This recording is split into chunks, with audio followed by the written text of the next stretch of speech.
केजरीवाल सरकार हिंदुत्व के सहारे दिल्ली के चुनावों में अपनी नैया पार लगाने में जुट गए हैं और ऐसे में आज वो तमाम संत महात्मा को खुश करने का काम उन्होंने किया। इसके साथ ही सनातन सम्मान योजना की समिति बनाकर योजना को आगे बढ़ाने का काम भी उनकी ओर से किया जाएगा।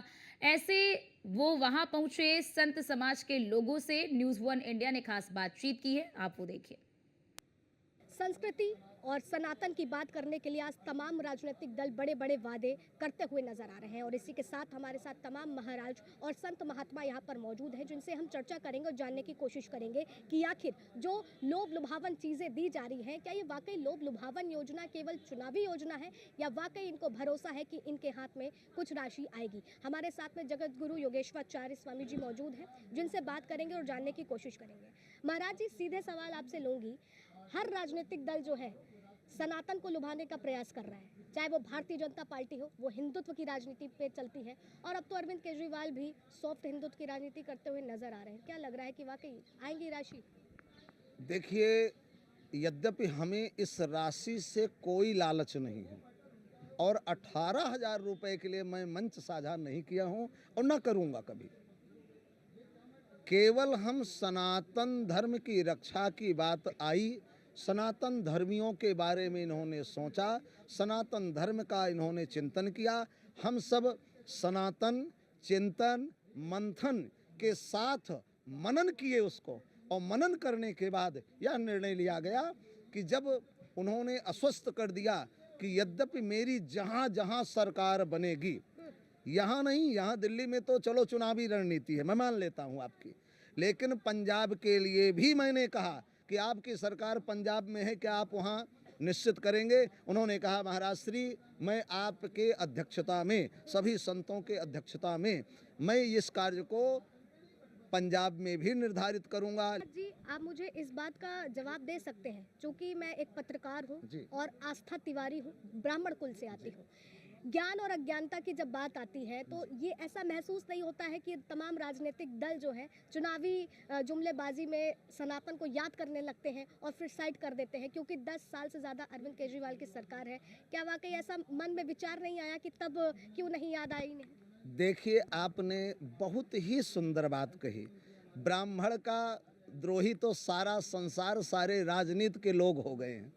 जहाँ देखो ब्राह्मण ही सबका पतन कर रहा है, ब्राह्मण ही जातिवाद बांट रहा है। यद्यपि ब्राह्मण ने जोड़ा है, कभी तोड़ा नहीं है।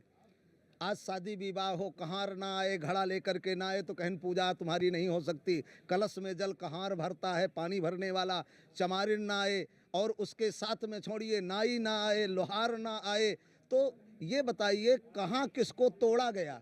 ब्राह्मण ने जोड़ा है और सदैव जोड़ेगा। ब्राह्मण अपने आप को, आज ब्राह्मण को क्या नौकरी करने का अधिकार नहीं है, खेती करने का अधिकार नहीं है, व्यापार करने का अधिकार नहीं है। केवल 6 कर्म बताए गए हैं, दान लेना और दान देना, लुटाना और लूटना। हम जब 11 महीने लूटते हैं तभी तो 1 महीना वहाँ लुटाते हैं, जब होगा नहीं। ये मान के चलिए कि लगभग 50 लाख रुपए के आसपास कुंभ में हमारा खर्च हो रहा है। एक एक संत हैं जो कई करोड़ रुपया खर्च करेंगे। आप जाकर के देखिए, कोई मैं आपको नहीं, अखाड़ा परिषद को हमारे देख लीजिए, जो 7 अखाड़ा के जो आचार्य हैं, ये 10-10 करोड़ रुपया खर्च करने के लिए सुंदर वातावरण बना रहे हैं। किसके लिए? सनातन धर्म के लिए। तो सनातन धर्म का जो साथ देगा मैं साथ दूंगा। आपने जो कहा कि ये चुनावी जुमला है, तो भाजपा ने क्यों नहीं कर दिया? अन्य पार्टियों ने क्यों नहीं कर दिया? क्या भाजपा की सरकार केंद्र में नहीं है? आज भाजपा सरकार यदि खुल करके सनातन बोर्ड का गठित कर देती है केंद्र में, तो हम केंद्र में उनका साथ देंगे। पूरा भरोसा है कि जो केजरीवाल जी ने घोषणा करी है ये जरूर पूरा वो करेंगे और सभी ब्राह्मणों का, सभी मंदिर का और सभी भगवान का, हमारे देवी देवताओं का, हमारे गुरु गोविंद सिंह जी का, हमारे गुरुद्वारे साहब सा और जितने भी हमारे जैन मंदिर, सभी का आशीर्वाद इनको है। तो सबसे पहले मैं अरविंद केजरीवाल को धन्यवाद देना चाहता हूं। माननीय श्री अरविंद केजरीवाल जी, ये जो एक तो उन्होंने समिति बना दी, इन्होंने कहा तो देने की बात पीछे हटने की है ही नहीं कि हमने समिति जब बना दी, तो जब वो कह रहे हैं अपने मुंह से कि मैं पीछे हटने वाला नहीं हूं और ब्राह्मणों को मानदेय, क्या ये मानदेय नहीं है, ये ब्राह्मणों का कहते हैं स्वाभिमान है, ये ब्राह्मणों की सम्मान राशि है और वो केजरीवाल जी सम्मान राशि के रूप में ही देना चाहते हैं। जो सनातन को साथ लेके चलेगा उसकी विजय होगी, और जो सनातन को साथ लेके नहीं चलेगा उसकी विजय नहीं हो सकती। कदापि ये मैं सत्य कह रहा हूँ। सनातन को साथ जो लेके चलेगा वो ही विजय के पथ पर चढ़ेगा। अब देखना ये होगा कि क्या कुछ निकल करके सामने आता है, क्योंकि इलेक्शन नजदीक है और जब तारीखों के ऐलान के साथ ही अब देखना होगा कि 8 फरवरी को परिणाम क्या आते हैं। फिलहाल तब तक के लिए बने रहे न्यूज़ 1 इंडिया पर वीडियो जर्नलिस्ट राज के साथ आस्था तिवारी।